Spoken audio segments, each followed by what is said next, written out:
Assalamualaikum warahmatullahi wabarakatuh. Saya Herman Pelani, calon guru penggerak Angkatan 10 Kabupaten Purwakarta. Hari ini saya akan melaksanakan desiminasi budaya positif untuk melengkapi tugas aksi nyata modul 1.4. Sikap. Bersama guru penggerak, menebar manfaat bagi pendidikan merdeka. Lekas bergerak dalam pendidikan penggerak, ciptakan generasi unggul penopang. Mari bergerak bersama guru penggerak, menebar manfaat bagi. Bismillahirrahmanirrahim. Assalamualaikum warahmatullahi wabarakatuh. Alhamdulillahirabbil alamin, wassalatu wassalamu ala asrofil anbiya'i wal mursalin. Wassalatu wassalamu ala asrofil anbiya'i wal mursalin sayyidina Muhammadin wa ala alihi wa sahbihi ajmain. Rabbi sholli sadri wa yassir li amri wahlul 'uqdatam min lisani yafqahu qawli, amma ba'du. Marilah kita senantiasa memanjatkan kehadirat Allah Subhanahu wa taala atas limpahan rahmat, taufik, hidayah dan inayahnya pada kita semua.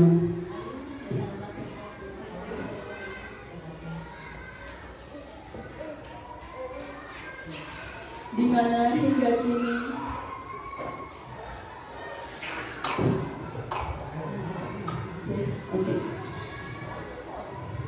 mana hingga kini kita masih diberikan iman, Islam, dan kesehatan, sehingga pada pagi hari ini kita dapat berkumpul bersama dalam acara yang insya Allah berberkat ini. Tak lupa sholawat dan salam, semoga Allah senantiasa mencurahkan rahmat pada junjungan kita Nabi besar Muhammad SAW beserta keluarga dan para sahabatnya, yang mana beliau adalah Nabi yang membawa syafaat. Dan mudah-mudahan kita selaku umatnya mendapatkan syafaatnya pula di yaumil akhir. Amin amin ya rabbal alamin.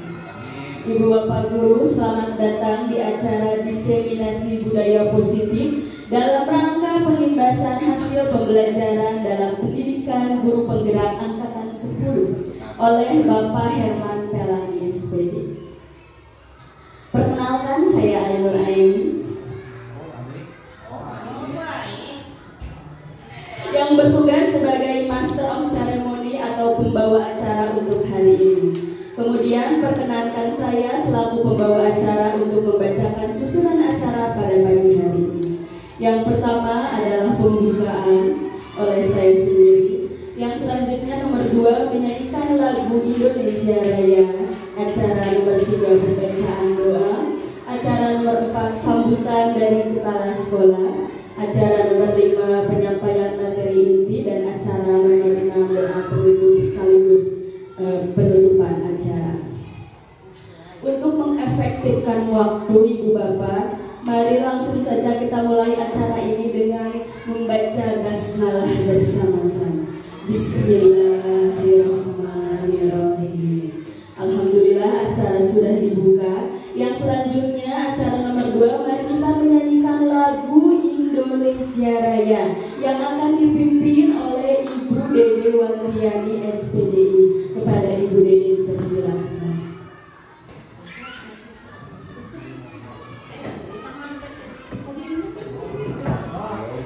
Kepada Ibu Bapak hadirin mohon berdiri dulu. Dipersilahkan berdiri.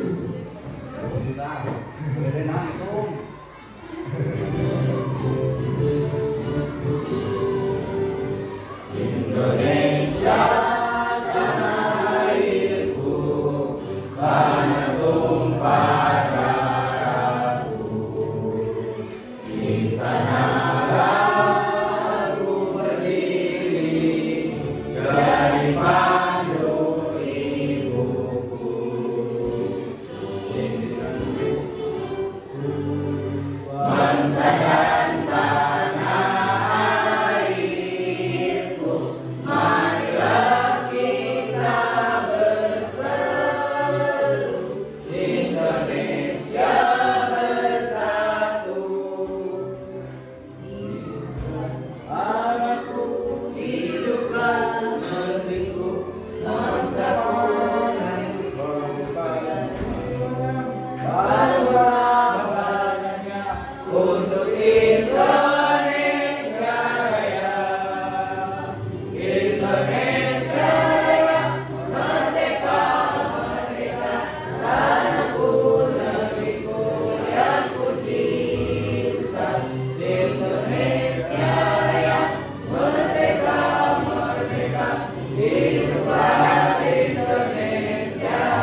Terima kasih, Alhamdulillah acara nomor 2 sudah kita laksanakan. Terima kasih kepada Ibu Dede Wakriani sudah bersedia memimpin lagu menyanyikan lagu.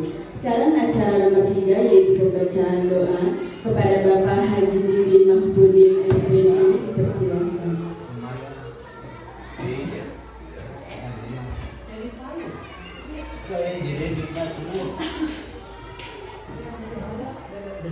Assalamualaikum warahmatullahi wabarakatuh.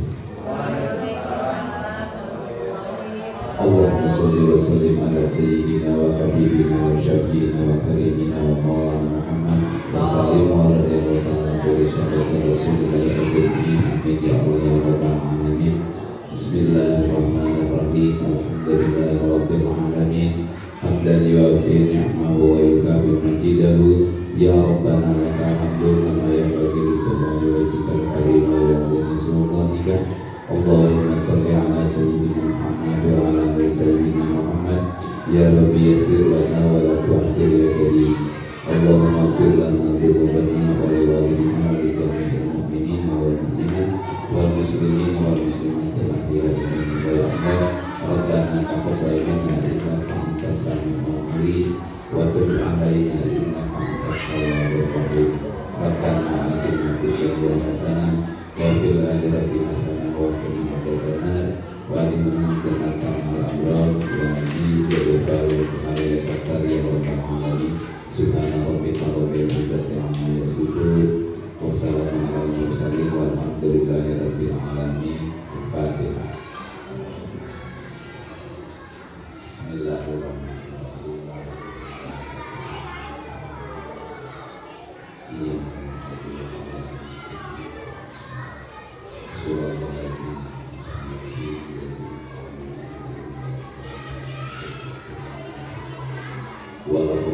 Wassalamualaikum warahmatullahi wabarakatuh.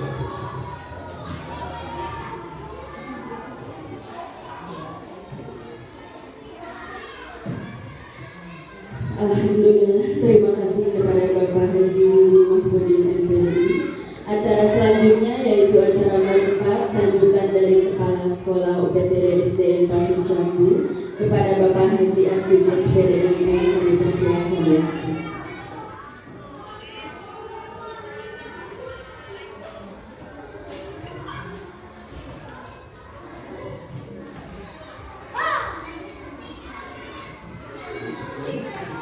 Assalamualaikum warahmatullahi wabarakatuh.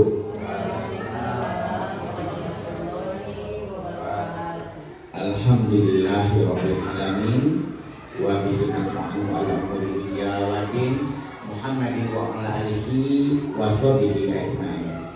Rabbi sholli sholli wa yassir amri wa hlul 'uqdatam min lisani yafqahu qawli.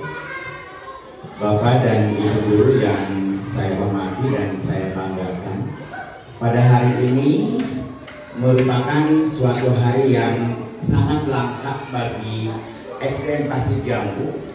Kenapa dikatakan langka? Ini tidak setiap bulan, bahkan mungkin hanya 1 tahun 1 kali saja adanya kegiatan desiminasi untuk praktek baik dari CGP. Oleh karena itu saya selaku pimpinan di sekolah ini berharap kepada Bapak dan Ibu guru semua memahami apa sih desiminasi praktek baik ini.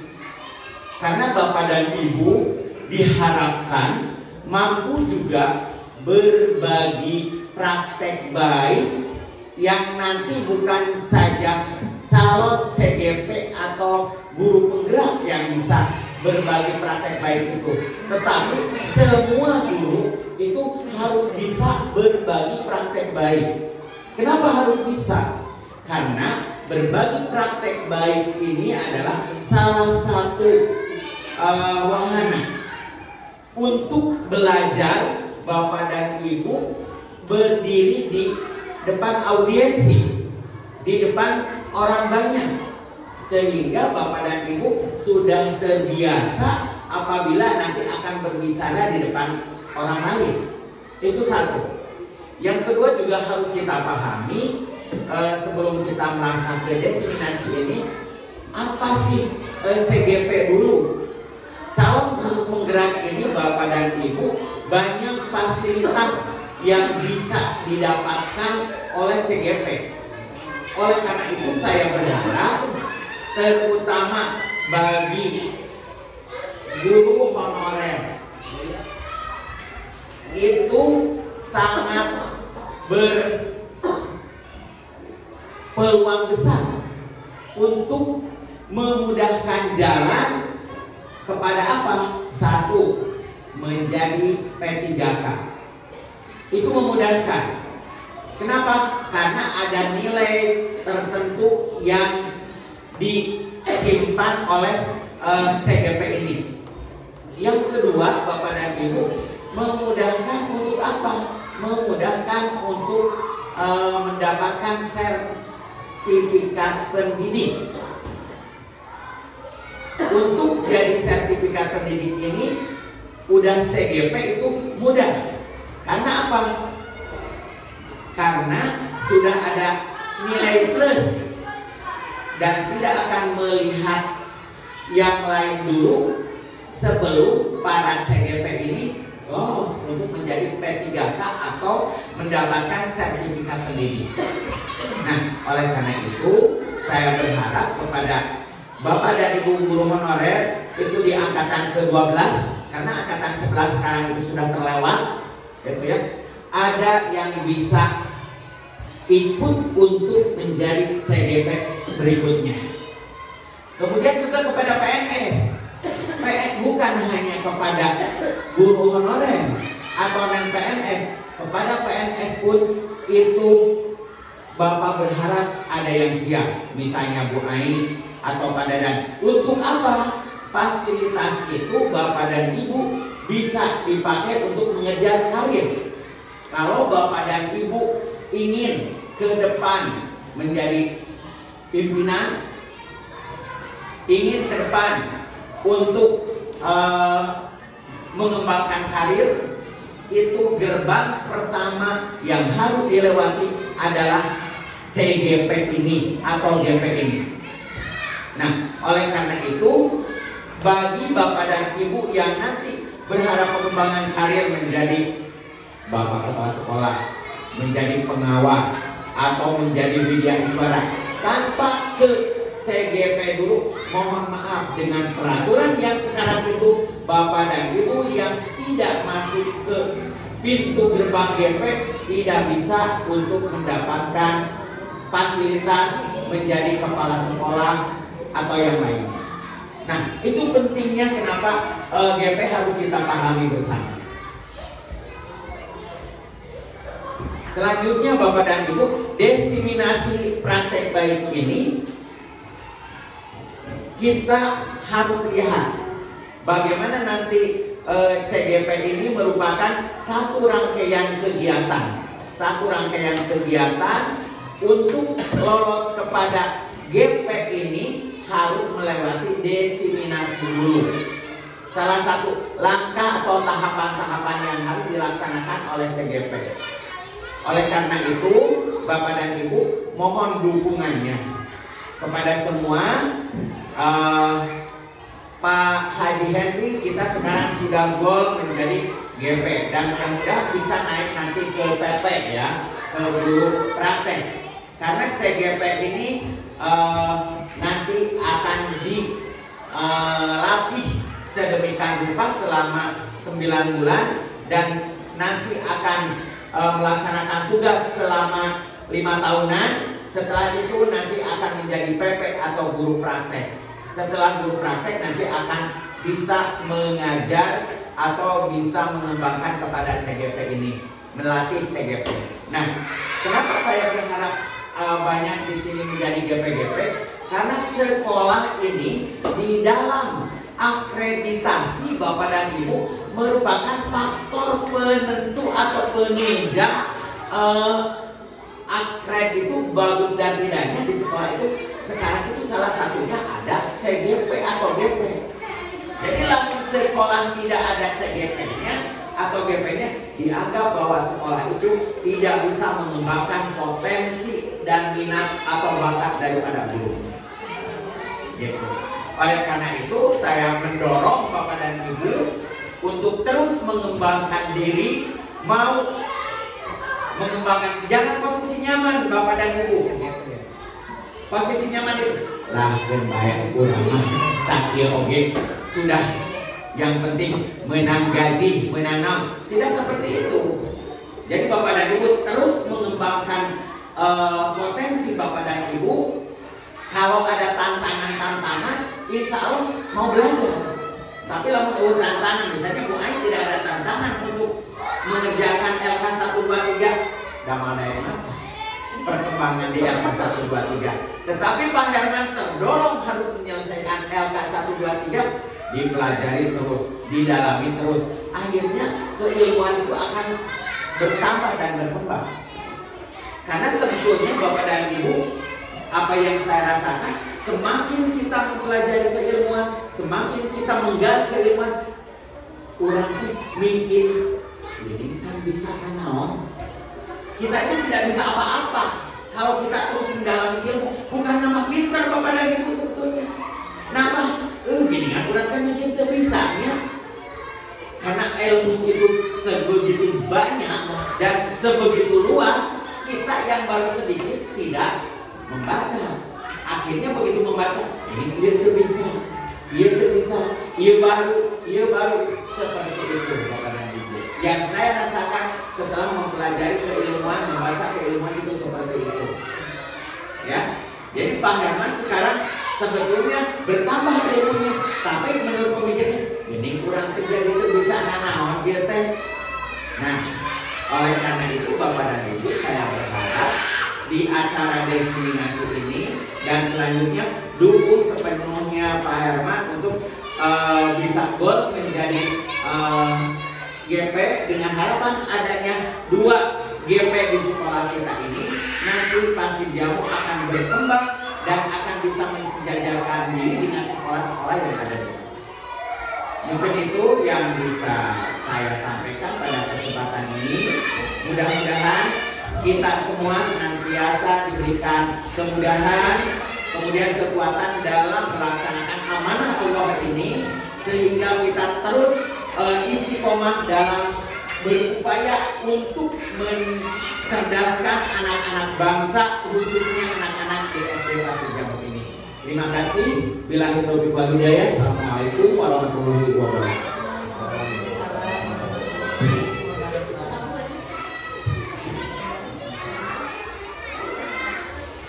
Alhamdulillah.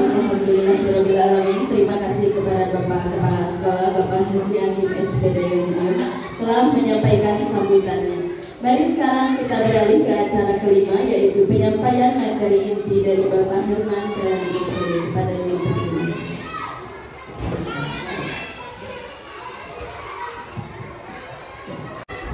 Baik, terima kasih kepada Bu Ai atas waktunya. Saya juga ucapkan terima kasih kepada Bapak Kepala Sekolah yang sudah menyempatkan waktunya untuk hadir dan membersamai saya dalam acara Desiminasi Budaya Positif. Terima kasih atas dukungan penuhnya. Kepada Bapak dan Ibu Guru juga saya ucapkan terima kasih sudah membersamai saya dalam proses pendidikan guru penggerak angkatan 10. Baik, pada hari ini, hari Rabu tanggal 12 Juni tahun 2024, saya akan menyampaikan pemahaman saya terkait pembelajaran pada modul 1, yaitu tentang desiminasi budaya positif. Nah, sesuai dengan tema kita hari ini, yaitu tentang budaya positif. Di sini saya ada tagline tentang senyum selama 30 detik. Nah, dengan harapan tagline ini bisa memunculkan aura positif agar hari ini bisa benar-benar menjadi lebih positif gitu. Karena saya tahu Bapak dan Ibu guru di sini semuanya pagi tadi sudah lumayan kumat mungkin ya, membersamai anak-anak didiknya mengerjakan sumatif. Nah, hari ini saya akan berikan tagline permainan senyum selama 30 detik Mohon izin Bapak dan Ibu guru bisa berdiri. Berdiri dilanjutkan dengan berhadapan bersama rekannya.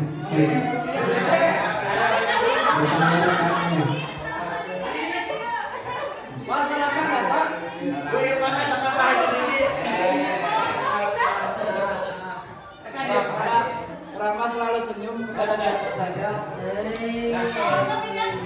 Ya senyum Pak. Sudah berhadapan, lalu saling senyum dan saling tatap matanya selama 30 detik. Silakan dulu. Oke, kita mulai stopwatch. 1, 2, 3. Kita selama 30 detik.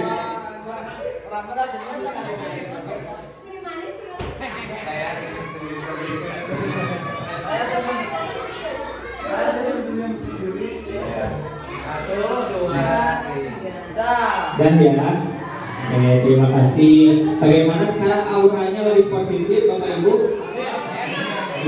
Lebih positif ya, karena sudah senyum. Nah sudah, begini tidak perlu. Kita lanjut saja ke materi tentang budaya positif. Nah di sini konsep inti dari budaya positif yang akan saya sampaikan pada pagi hari ini ada 5 konsep. Yang pertama tentang disiplin positif, yang kedua tentang posisi kontrol guru, terus tentang motivasi perilaku manusia, tentang kebutuhan dasar manusia, tentang keyakinan kelas, dan juga tentang segitiga restitusi. Baik. Yang pertama disiplin positif. Menurut Bapak Ibu, setelah mendengar kata disiplin positif itu apa sih yang ada di benak Bapak Ibu?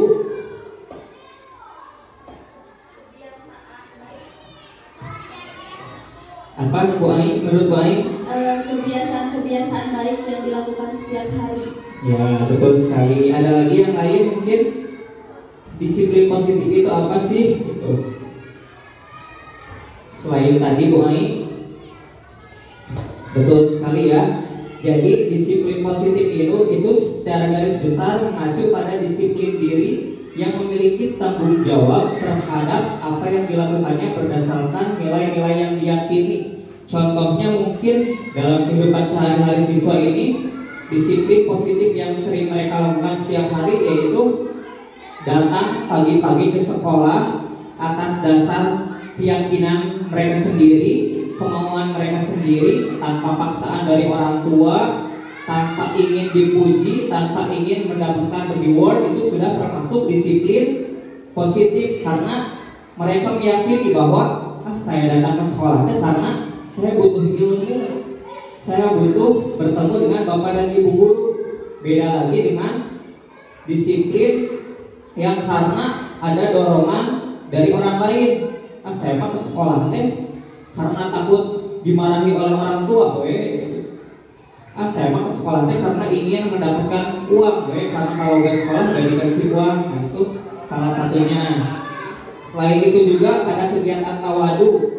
Setiap hari anak-anak tanpa diperintah sudah berkumpul di lapang, sudah mengambil wudhu. Itu juga termasuk disiplin positif, ya.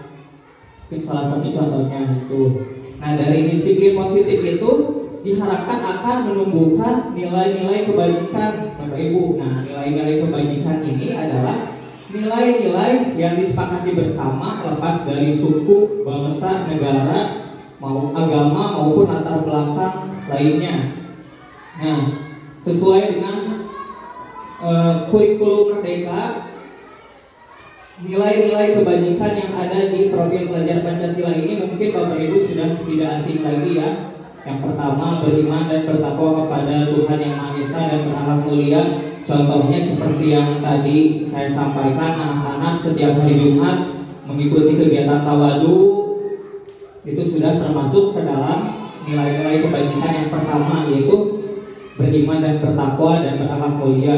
Berkebinekaan global, mungkin mereka sudah setiap hari Senin sidang anak-anak kumpul di lapangan untuk mengikuti upacara. Itu sudah termasuk nilai yang kedua. Gotong royong, mandiri, kreatif dan bernalar kritis juga.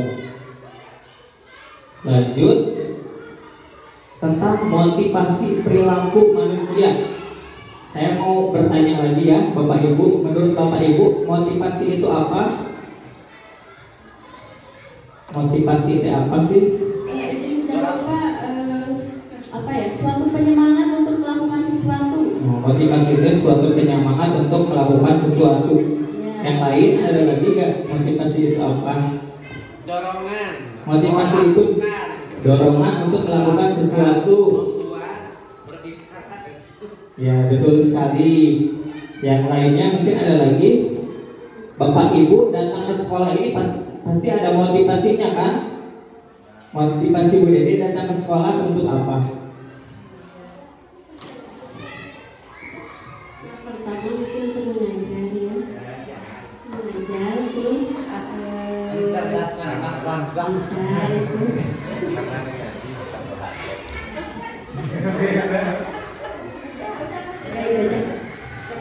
Terima kasih ya Bu Ai, Pak Warto dan juga Bu Dede. Betul sekali ya, motivasi itu adalah suatu dorongan atau tindakan yang diyakini untuk tujuan tertentu. Nah, motivasi perilaku manusia ini terbagi menjadi dua, Bapak Ibu. Yang pertama motivasi intrinsik, yang kedua motivasi ekstrinsik. Kalau motivasi intrinsik ini adalah motivasi yang menjadi orang yang mereka inginkan, menghargai diri sendiri dengan nilai-nilai yang mereka percaya. Kalau ini motivasi yang berasal dari diri mereka sendiri. Bu Dede tadi saya datang ke sekolahnya karena saya memiliki tanggung jawab sebagai guru untuk mengajar. Berarti ada dalam dirinya sendiri, dalam tidak atas dorongan dari orang lain. Saya mah datang ke sekolahnya dan saya dicarikan aku kepala sekolah. Saya mah datang pagi-pagi teh karena ingin mendapatkan reward, penghargaan. Nah itu masuknya ke dalam motivasi ekstrinsik. Yang pertama untuk menghindari ketidaknyamanan atau hukuman. Jadi motivasinya dari orang lain. Yang kedua untuk mendapatkan imbalan atau penghargaan dari orang lain. Ini juga termasuk motivasi ekstrinsik. Berarti motivasinya yang dari luar ya. Tuh. Kita lanjut. Nah ini 3 motivasi perilaku manusia. Yang pertama untuk menghindari ketidaknyamanan atau hukuman. Yang kedua untuk mendapatkan imbalan, penghargaan atau reward dari orang lain. Dan yang ketiga untuk menjadi orang yang mereka inginkan dan menghargai diri sendiri dengan nilai-nilai yang mereka percaya. Kalau yang pertama ini termasuk ke dalam motivasi intrinsik atau ekstrinsik, Bapak Ibu. Karena ini dari dorongan orang lain ya. Kalau yang kedua masih ekstrinsik, yang ketiga intrinsik, berarti sudah paham ya. Yang materi selanjutnya tentang keyakinan kelas. Sepertinya Bapak Ibu baru pertama ya mendengar keyakinan kelas. Keyakinan kelas, mengapa keyakinan kelas? Kenapa bukan peraturan kelas? Ada yang bisa jawab gak? Kenapa harus keyakinan kelas? Kenapa tidak peraturan kelas? Karena harus sama-sama diyakini Pak oleh peserta didik dan juga gurunya. Kalau peraturan tuh kayaknya cuma dari gurunya yang harus ditaati oleh peserta didik. Sementara peserta didik juga tidak paham dan tidak yakin. Kenapa tidak boleh gondrong? Kenapa tidak boleh panjang bukunya? Misalkan seperti itu. Yang lainnya ada lagi gak? Atau sependapat dengan Ibu Ai? Ada suatu tindakan atau kesepakatan yang didapat atau kesepakatan dilaksanakan untuk semua warga atau semua dalam kelas, dengan kesempatan di dalam kelas yang disepakati oleh murid. Ya, Itu benar ya. betul sekali. Ya, kata Bu Ai dan kata Pak Warko, kenapa sih keyakinan kelas? Kenapa bukan peraturan kelas? Karena peraturan kelas itu dalam pembuatannya lebih ke satu arah, hanya dibuat oleh guru itu sendiri. Pokoknya dilarang membuang sampah, dilarang datang terlambat, dilarang berkelahi. Sementara peraturan itu tidak dibuat bersama dengan siswa, jadi tidak disepakati bersama. Sementara keyakinan kelas ini adalah suatu keyakinan yang dibuat secara bersama-sama atas kesepakatan bersama antara guru dan juga semua siswa di kelas. Jadi menurut Bapak Ibu lebih baik keyakinan kelas atau peraturan kelas? Keyakinan kelas. Betul sekali. Nah, mulai nanti pembelajaran baru mungkin Bapak Ibu bisa membuat keyakinan kelas terlebih dahulu untuk pembelajaran di semester yang akan datang. Nah, keyakinan kelas ini metode untuk menimbulkan kembali disiplin positif yang didasari oleh motivasi dalam diri. Karena kalau peraturan mah saya tidak melakukan ini teh motivasinya karena takut dimarahi, karena takut dihukum. Beda lagi dengan keyakinan. Kalau keyakinan sudah diyakini bersama-sama seperti itu. Nah, untuk pembentukan keyakinan kelas ini, yang pertama bersifat abstrak. Jadi tulisan nanti lebih ke abstrak. Contoh misalkan menjaga sopan santun, menjaga keselamatan, menjaga kebersihan kelas. Terus pernyataan universal. Kalimatnya juga dibuat dalam kalimat yang positif. Kalau keyakinan kelas jadi tidak ada kata tidak boleh, tidak ada kata dilarang. Jadi lebih ke kalimat-kalimat yang positif. Terus kalimat yang mudah diingat, disesuaikan dengan kondisi sekolah dan kelas. Terus semua warga sekolah atau warga kelas itu harus dilibatkan semuanya. Tidak boleh misalkan dilibatkan 5 orang mulai nama dilibatkan. Jadi kesepakatan kelas atau keyakinan kelas itu harus dibuat atas kesepakatan bersama.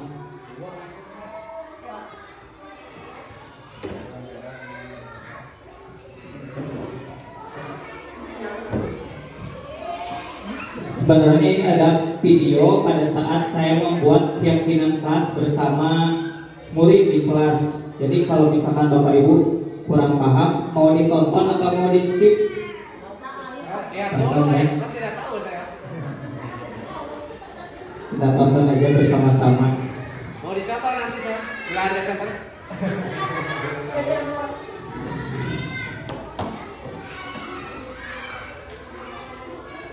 Loading Bapak Ibu.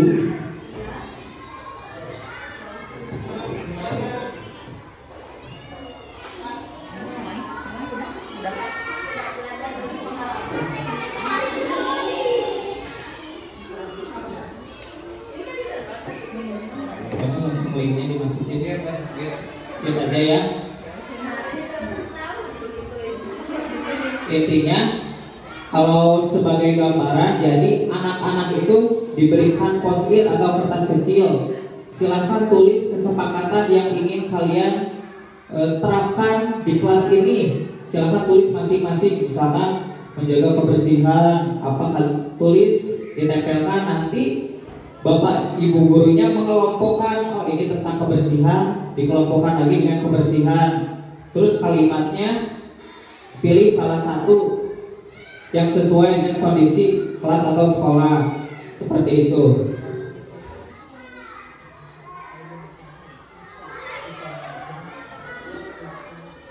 Gimana coba?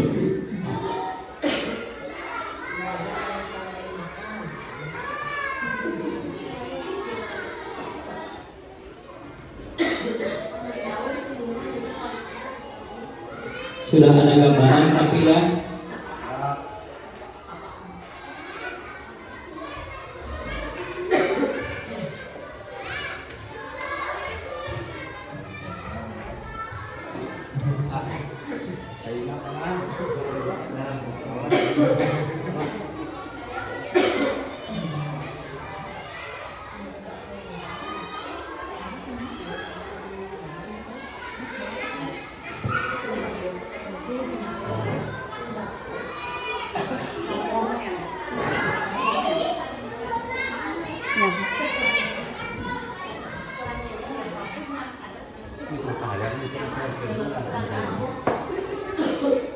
Kayak misalnya nyerah turun. Oke, kita ice breaking dulu sebentar sebelum kita lanjut ke materi berikutnya. Ada Ibu Ai yang akan kembali memimpin ice breaking. Silahkan Bu Ai, supaya kita tidak jenuh dengan materi dan materi, kita ice breaking terlebih dahulu. Silahkan Bu Ai. Assalamualaikum. Terima kasih kepada Bapak Herman untuk waktu yang telah dipersilakan untuk saya memimpin ice breaking. Ice breakingnya mungkin agar tidak terlalu membosankan, kita bikin games saja ya. Nanti ada hadiahnya, tenang, hadiahnya cukup menarik. Di sini di depan saya punya satu kotak. Saya mau cek dulu ini yang level-level gampang dulu ya, harusnya pada bisa. Boleh ke depan nanti satu orang. Perintahnya adalah tolong tulis sesuatu di kotak tersebut. Silahkan, ya boleh mencoba. Tulis saja sesuatu di kotak tersebut. Sesuatu naon? Sesuatu.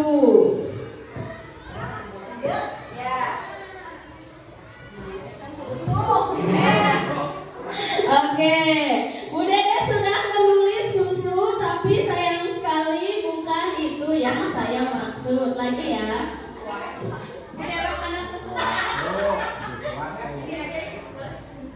Oke, terima kasih Bu Dede sudah mau mencoba menulis ke depan, tapi ini masih bukan jawaban yang saya inginkan. Adakah yang bisa? Lagi? Sekali lagi ya. Ayo, sabar.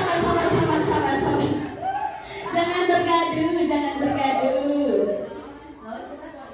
Nah, ini adalah sesuai. Boleh tepuk tangan dulu untuk Pak Ebul. Ini adalah sesuai dengan instruksi yang saya berikan. Tolong tulis sesuatu di dalam kotak tersebut. Terima kasih. Sekarang kita naik level.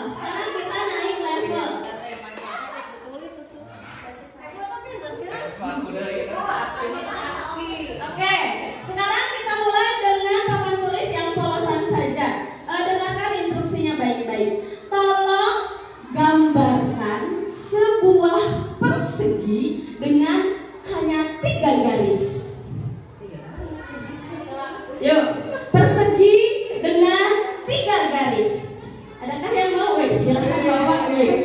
Sepertinya tampak sudah sangat percaya diri sekali. Silakan. Persegi dengan 3 garis.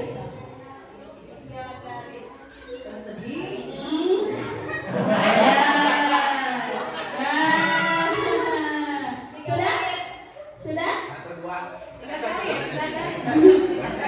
Sudah? Sudah? Good. Oke. Terima kasih. Banyak tangan untuk Pak Warko. Tapi ini adalah belum sesuai instruksi saya. Saya hapus lagi Bapak ya, bentar. 3 garis. Lagi. Biasa aja dong. Bapak mau coba? Nah, silakan. Tolong sekali lagi ya, saya ini dulu. Tolong gambarkan sebuah persegi dengan 3 garis. Oke. Nah, itu dia. Boleh tangan untuk Bapak Hadir.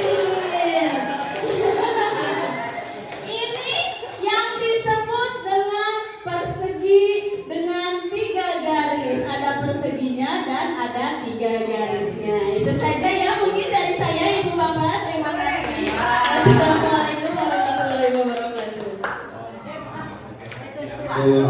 Terima kasih banyak kepada Bu Ai yang sudah memberikan ice breaking dan lumayan sudah membuat kita manusia bisa fokus lagi ya Bapak Ibu. Materi selanjutnya tentang kebutuhan dasar manusia. Bapak Ibu, kita di sini semuanya manusia ya. Kita pasti memiliki kebutuhan dasar. Kita apa sih yang ingin kita mau itu? Bu Ai mau apa? Mau diapain sih kita teh sebagai manusia teh? Mau dikawinin ya. lagi. Hati siap betul diwakili. Bawa saya kedua.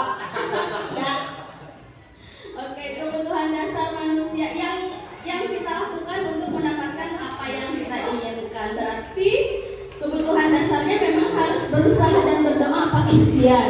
Oh, kebutuhan buah itu berdoa dan berusaha. Untuk mendapatkan yang kita inginkan. Yang lainnya kebutuhan dasar manusia itu apa saja?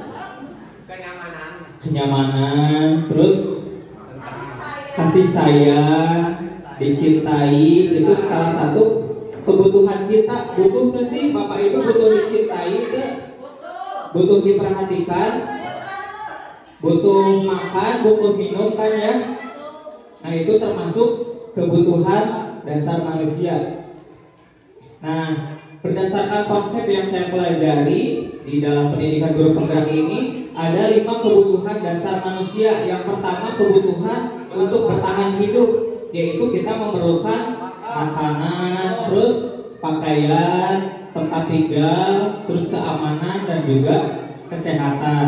Yang kedua, yang itu tadi, kebutuhan untuk dikasih sayang dan rasa diterima, yaitu dipedulikan, berbagi, kerjasama, menjadi bagian dari kelompok. Nah ini juga termasuk kebutuhan dasar kita. Coba kalau misalkan dari 20 tenaga guru di SDN Pasir Jambu ada yang satu yang dikucilkan, berarti yang satu itu kebutuhan dasarnya pasti tidak akan terpenuhi karena tidak menjadi bagian dari kelompok.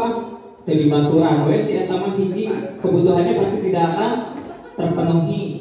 Yang kedua, kebutuhan penguasaan, yaitu harga diri, keinginan untuk dianggap. Kalau kita dianggap, kebatur orang ngomong di payu misalkan dianggap hari-hari, itu kebutuhan dasar kita bisa jadi tidak terpenuhi ya. Kebutuhan untuk memimpin, berprestasi, diakui dan juga didengar. Didengar itu termasuk kebutuhan manusia juga ya Bapak Ibu. Yang ketiga, yang keempat, kebutuhan kebebasan.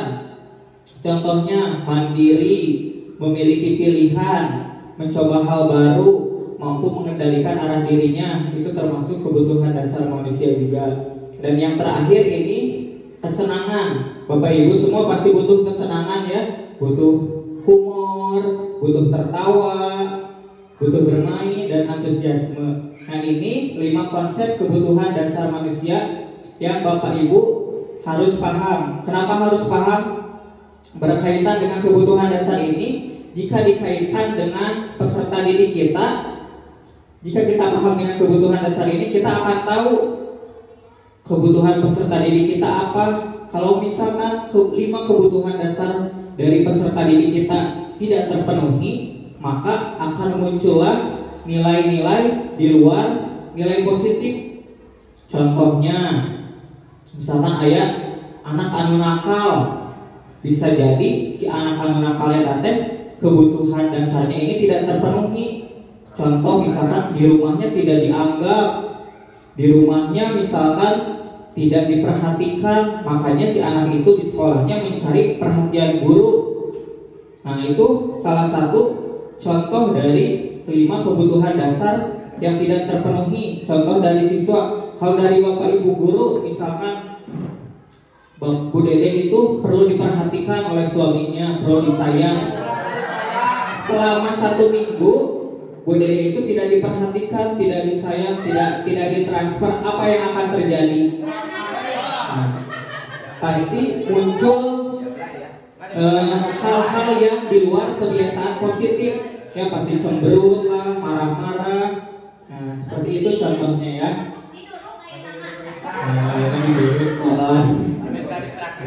Kita lanjut lagi ke 5 posisi kontrol guru. Kontrol guru ya. Bapak Ibu, kita sebagai guru ini memiliki 5 posisi kontrol. Yang pertama, kontrol sebagai penghukum. Contohnya, mungkin kalau sebagai penghukum mengeluarkan kata-kata verbal maupun nonverbal yang menyakiti hati peserta didik. Mana mau datang dengan kabarangan, wajib kabarangan, kus apa ayeuna? Nah itu disebut posisi kontrol kita sebagai penghukum. Contohnya seperti itu. Yang kedua, posisi kontrol sebagai pembuat merasa bersalah. Contohnya misalkan kamu teh panggelut wae atuh di kelas teh si karunya atuh ka ibu, lamun kamu gelut wae, ibu teh pasti dicarekan ku kepala sekolah, kamu teh karunya ibu teh di rumah kepikiran tahu kamu berantem wae teh. Jadi kan si anak teh merasa bersalah ya. Oh, nya urang gelut wae teh meureun si ibu teh dicarekan ku kepala sekolah, jadi merasa bersalah si anak teh. Nah, itu posisi kontrol yang kedua. Posisi kontrol yang ketiga yaitu sebagai teman. Biasanya teman itu lebih komunikatif ya. Ayo dong nulisnya, kalau misalkan susah mah nanti ibu dibantu sok, yang penting kamu nulis ya. Bantu ibu supaya cepat istirahat, dari ibu pengen istirahat jadi kamu harus mau nulis. Nah itu posisi kontrol sebagai teman, lebih komunikatif. Yang keempat, posisi pemantau. Guru ante dipantau kita sabar kali kabarangan aya dituliskeun 2 kali, 3 kali. Jadi dipantau si anak teh. Itu sebagai pemantau. Atau posisi kelima sebagai manajer. Nah, ini contoh-contohnya. Kalau sebagai penghukum ini tindakannya memarahi, mengkritik, menyakiti, melakukan tindakan kekerasan. Perkataannya, kalau kamu misalkan terlambat wae ku bapak keluarga di sekolah, itu contoh perkataannya kalau guru sebagai penghukum. Akibatnya apa yang akan timbul dari murid, dari dalam diri murid? Murid menjadi tidak peduli dengan gurunya atau tugas sekolahnya. Si ibu eta mah galak, mau ngerjakeun tugas lagi, mau ka sekolahan oge. Jadi akibat yang ditimbulkan itu seperti itu. Terus pola perilakunya melanggar berulang sebagai bentuk perlawanan. Disukan dari kabarangan deui. Pasti kitunya muridnya rata-rata kalau kita berperan kontrol kita sebagai penghukum. Terus motivasi mereka, kalaupun mereka datangnya lebih pagi ke kabarangan deui, karena motivasi ekstrinsik yang timbul dalam diri mereka teh sieun dicarekan dia aya memang kudu pagi-pagi. Jadi motivasinya motivasi ekstrinsik karena takut dihukum teh tadi. Kalau yang kedua, pembuat rasa bersalah. Jadi contoh tindakannya mendiamkan, menceramahi, membuat rasa bersalah. Biasanya dicicikeun we anak teh kunaon si ibu teh biasana bawel nyaram ayeuna mah tidak peduli cenah gitu. Orang salah naonnya masih ibu, jadi anak teh mikir capek cenah si ibu teh merenya gitu. Nah ini contoh perkataannya, bapak mah kecewa, ibu mah kecewa sama kamu. Kalau orang tua kamu tahu bagaimana ini kamu teh berantem wae di sekolah, ibu pasti kena sasaran. Guru teh teu bisa bimbing anak, gitu. Perkataan teh akibatnya murid akan merasa bodoh atau nakal. Pola perilakunya itu bisa dibaca ya, hampir sama. Yang ketiga, guru sebagai teman, contoh tindakannya membuat permakluman. Gak apa-apa nulis pelat mah sok ku ibu dibantu nanti, yang penting kamu harus nulis. Misalkan itu sebagai teman, jadi lebih komunikatif. Terus akibatnya merasa guru adalah teman, jadi anaknya pasti merasa nyaman kalau kita memposisikan diri sebagai teman.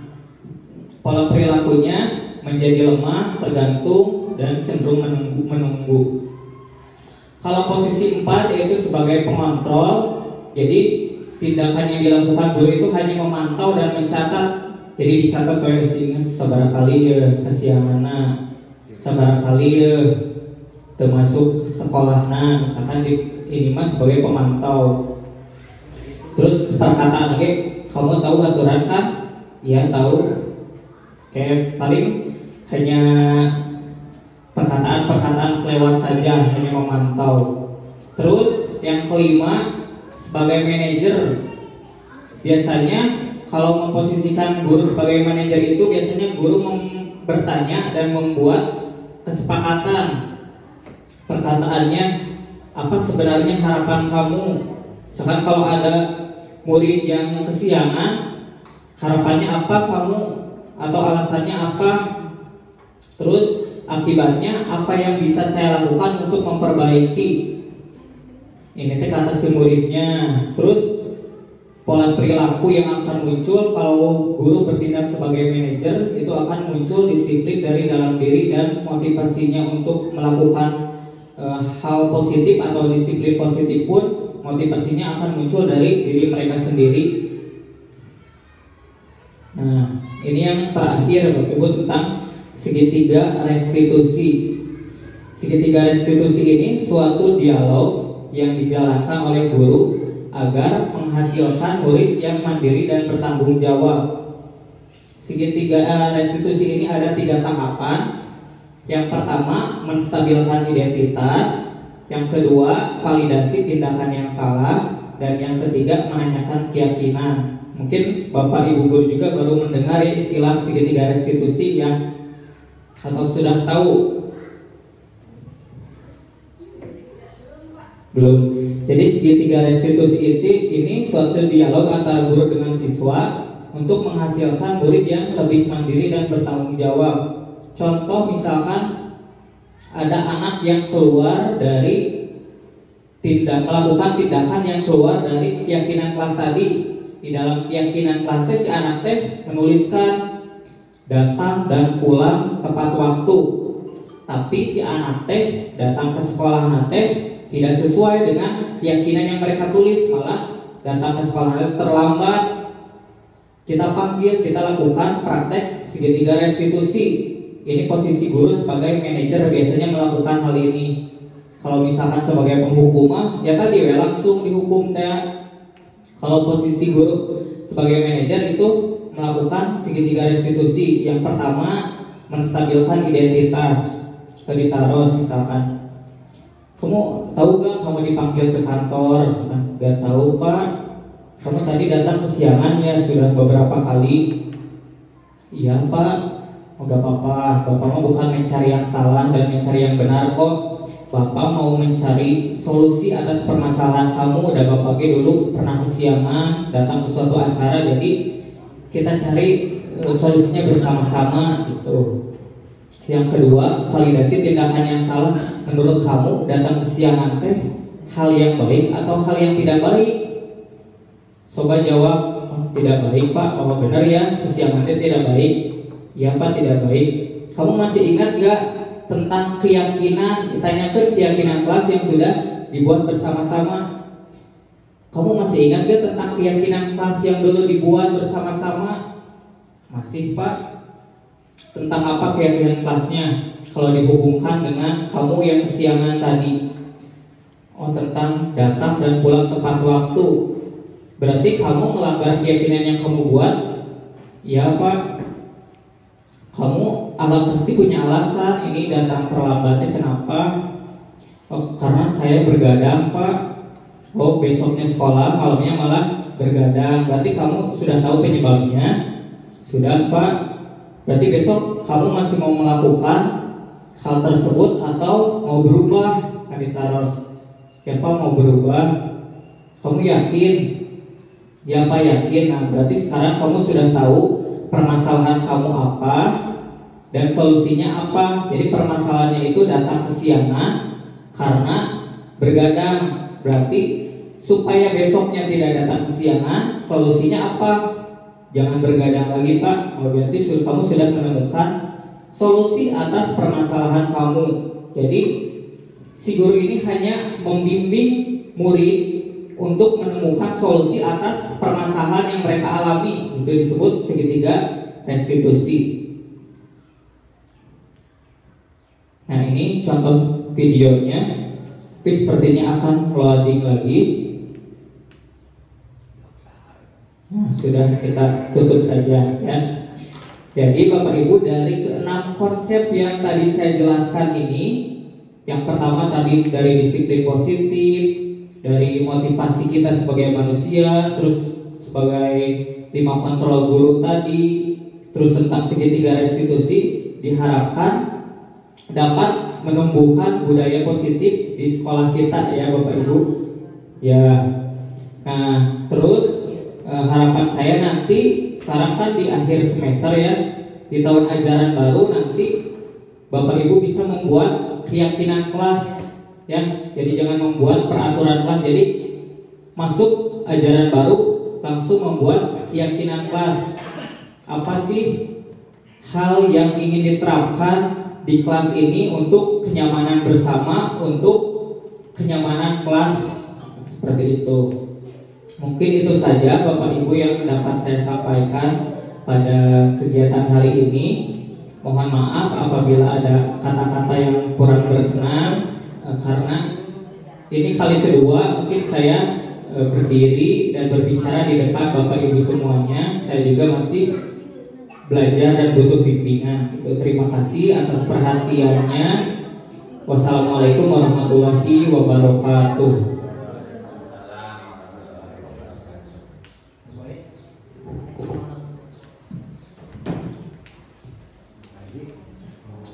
Alhamdulillahirrahmanirrahim. Ya Ibu Bapak, sudah selesai acara kelima yaitu pemaparan materi inti dari Bapak CGPI dan Bapak Herman Pelani SPD. Oke, acara selanjutnya mungkin acara penutup atau udah mana SD gimana waktu acara penutup atau doa penutup, tapi langsung sajalah kita pakai di acara penutup saja ya Ibu Bapak. Terima kasih Ibu Bapak atas kehadirannya untuk menyemangati dan juga mencari ilmu lebih ya untuk acara hari ini. Saya selaku pembawa acara mengucapkan terima kasih dan mari kita tutup acara ini dengan membaca hamdalah bersama-sama. Alhamdulillah, alhamdulillahirabbil alamin. Saya pamit. Wassalamualaikum warahmatullahi wabarakatuh. Waalaikumsalam warahmatullahi wabarakatuh.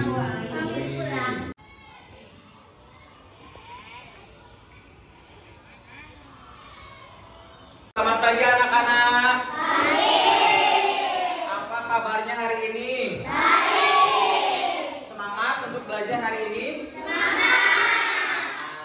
Baik, nah sekarang kita memulai aktivitas kembali pembelajaran di semester 2 setelah kemarin libur semester selama kurang lebih berapa minggu ya?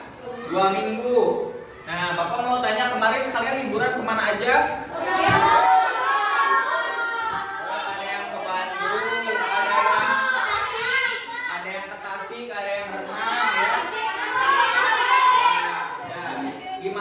Liburannya seru?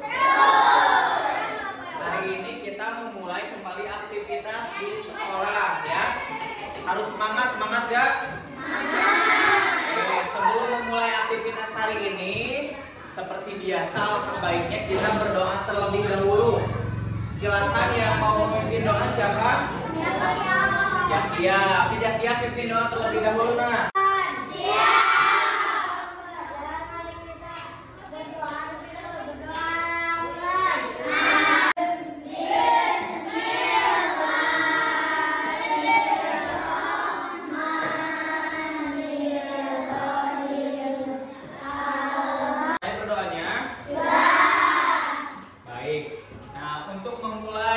Aktivitas pembelajaran kita di semester 2, kita membuat kembali kesepakatan kelas seperti di semester sebelumnya, di semester pertama.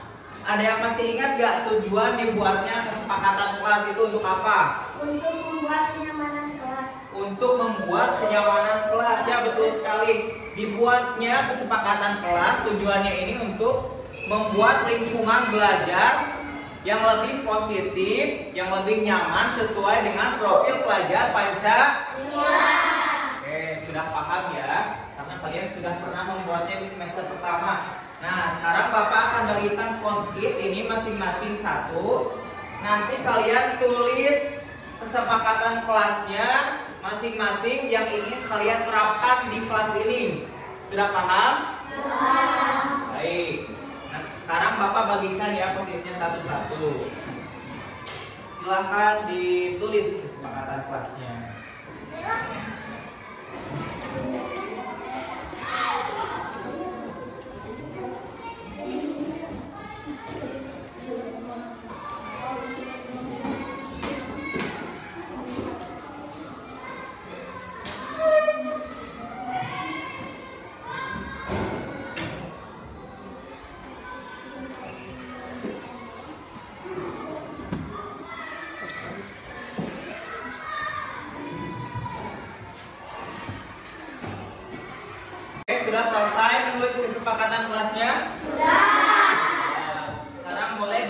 kumpulkan ke depan. Nanti Bapak tulis di papan tulis. Oke, so silakan dikumpulkan langsung duduk lagi.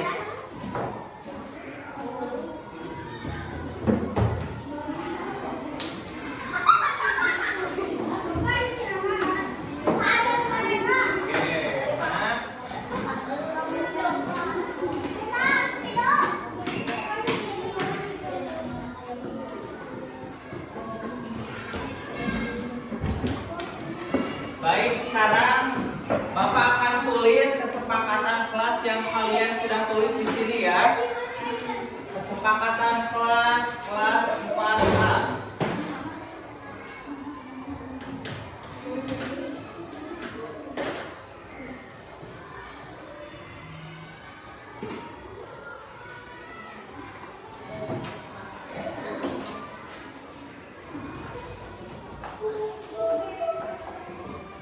Yang pertama ini ada yang menulis menjaga kebersihan kelas. Setuju gak? Setuju. Menjaga kebersihan kelas. Yang kedua, sopan dan hormat kepada guru. Setuju? Setuju.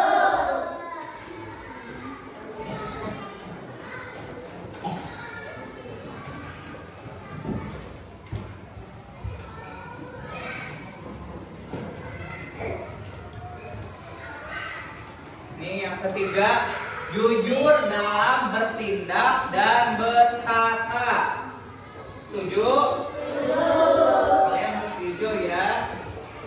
Jujur dalam bertindak dan berkata. Terus ini ada lagi, peduli kepada orang lain. Setuju? Harus peduli sama teman ya.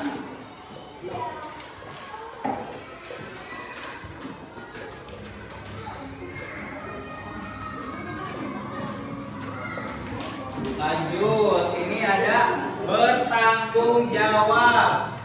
Kalian harus bertanggung jawab.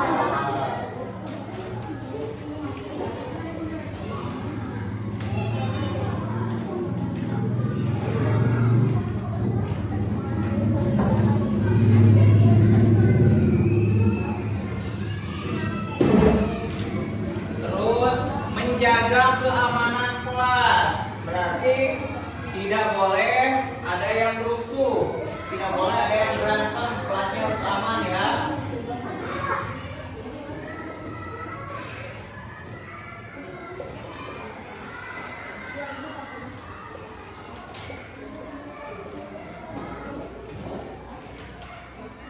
Lanjut, ini bertanggung jawab sama, ini sama. Saling menghormati ini sama.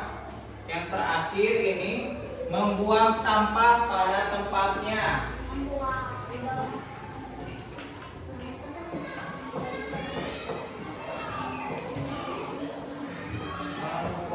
sampah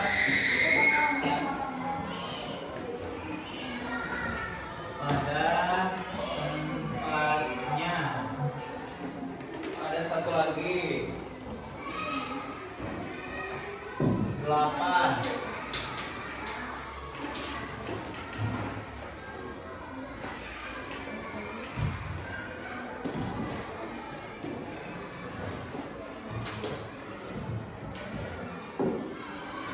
Ini yang lainnya hampir sama ya. Jadi kita memutuskan, Bapak menuliskan 8 keyakinan kelas. Bagaimana kalian? Apakah setuju dengan keyakinan kelas yang 8 poin ini? Setuju. Yang pertama, menjaga kebersihan kelas. Setuju? Setuju. Yang kedua, sopan dan hormat kepada guru. Setuju? Setuju. Yang ketiga, jujur dalam bertindak dan berkata. Setuju? Setuju. Yang keempat, peduli kepada orang lain. Setuju? Setuju. Yang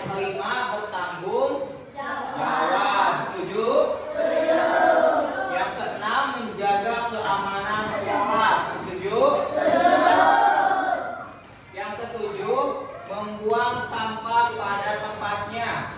Setuju? Poin nomor 7 sepertinya sama dengan poin nomor 1, menjaga kebersihan. Jadi kita hapus saja poin nomor 7 ya, karena ini sudah sama, menjaga kebersihan kelas. Dan poin 8 kita ubah jadi poin nomor 7. Poin ke-7, datang dan pulang tepat waktu. Setuju? Setuju. Nah, anak-anak, ini adalah 7 poin kesepakatan kelas kita yang akan kita jalankan selama 1 semester ke depan. Setuju ya semuanya dengan poin kesepakatan kelas ini? Setuju. Baik, kalau setuju, kita mulai jalankan mulai hari ini dan sampai dengan 1 semester ke depan. Ya, siap? Siap. Semangat? Semangat. Oke, tepuk tangan untuk kita semua.